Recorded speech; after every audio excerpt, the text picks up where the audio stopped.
Stay tuned, folks. Welcome back to the final part of our deep dive into the Gita for joyful living and its exploration of the Atman. We've been using this analogy of the universe as a movie projected onto the screen of the Atman to help us understand this profound concept. And we've talked about how the ego, our sense of self, is like a character in the movie, often mistaking itself as the doer and enjoyer of all the action.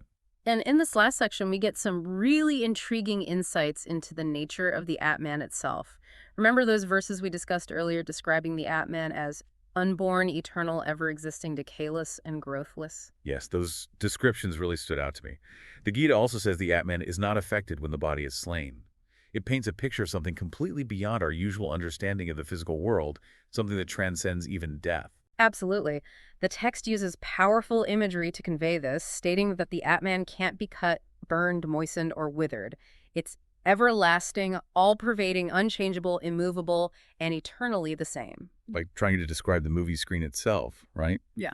No matter what explosions or battles happen in the movie, the screen remains untouched, completely beyond the reach of those events. That's a perfect connection. And the text goes even further, stating that the Atman is invisible, inconceivable, immutable, and unchangeable. It's not just that the Atman is unaffected by the events of the universe, it's that it exists on a completely different level of reality beyond our usual ways of comprehending things. So how are we supposed to even begin to grasp this concept if it's so far beyond our comprehension? Yeah. It's like trying to imagine a color that doesn't exist. Our minds just can't quite get there. This is where the analogy of the screen can be helpful.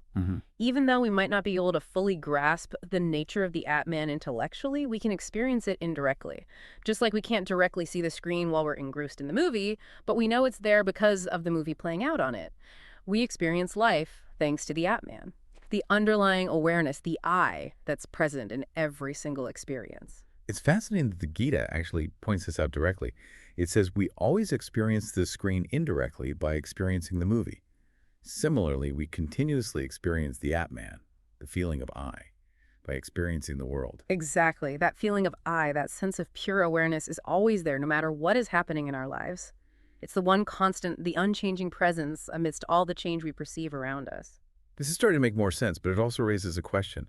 If we are the Atman, if this true self is beyond suffering, beyond death, beyond all limitations, why do we experience so much pain and struggle in our lives? Why isn't life just constant bliss if our true nature is this pure, unlimited awareness? The Gita suggests that our suffering stems from our mistaken identification with the ego, that character in the movie who believes it's separate and in control.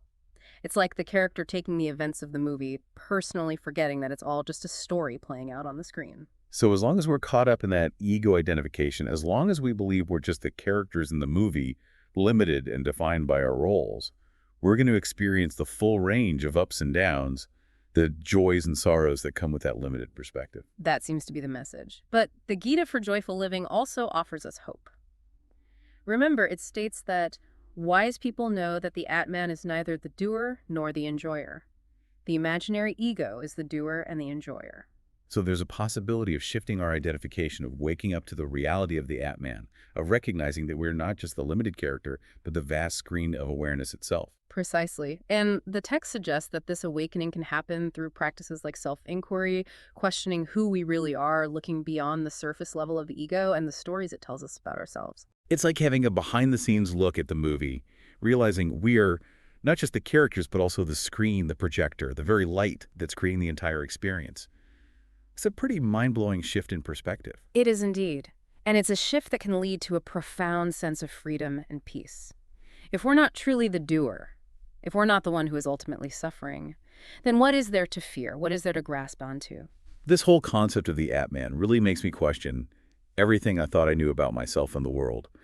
It's both humbling and incredibly liberating at the same time. That's the power of these ancient teachings. They challenge us to see things differently, to go beyond our usual assumptions, and explore new possibilities for understanding who we are and how reality works. And the Gita for Joyful Living wisely reminds us that it's a process, a journey of gradual understanding. It says to comprehend this message, we need to do our duty sincerely so that we can understand the truth after getting the required mental maturity. It's not about forcing ourselves to grasp something that might be beyond our current capacity, but about creating the conditions for that understanding to naturally blossom. Exactly. It's about living our lives with sincerity, with awareness, and with a willingness to question our assumptions. It's about recognizing that we are always connected to this deeper reality, even when we feel lost in the drama of the movie. So to wrap up this incredible deep dive, the Gita for Joyful Living offers us this profound analogy of the movie and the screen to help us understand the concept of the Atman. The Atman is the unchanging reality behind the illusion of the universe, and the ego is the mistaken doer and enjoyer caught up in the drama of the movie. But through self-inquiry and sincere action, we can awaken to the truth of who we really are, not just the characters in the movie, but the screen itself, the awareness that makes the whole experience possible. And by remembering that maybe we can start to see ourselves and the world around us in a whole new light. That's a great point. It's a journey worth taking. It certainly is. Thanks for joining us on this deep dive into the Atman. It was my pleasure.